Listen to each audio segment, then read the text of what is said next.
Over the past 1 month, Kenya's credentials as a democratic nation have been severely tested. During this time,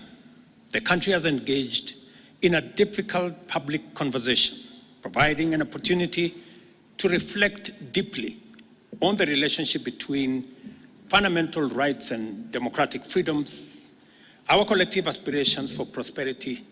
and efforts to secure opportunities for all, and the imperative to advance national sovereignty and the security of the state. In this discourse,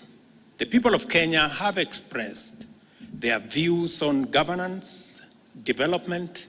economic management, national finances, and many other aspects of our nationhood. It is of utmost importance that the government takes measures to affirm our commitment to actualizing the people's aspirations, assure citizens that the state exists to serve them efficiently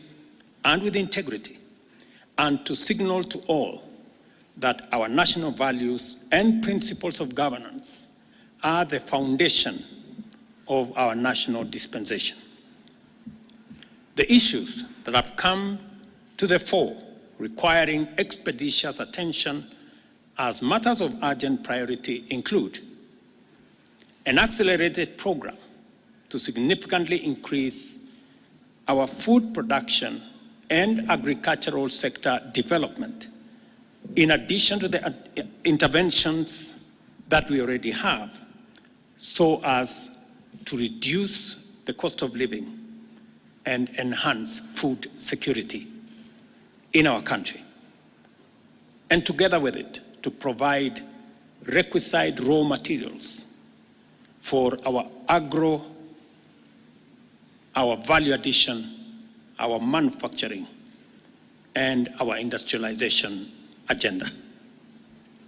The need to expand existing job creation opportunities and programs, and to create new interventions to address unemployment in order to absorb thousands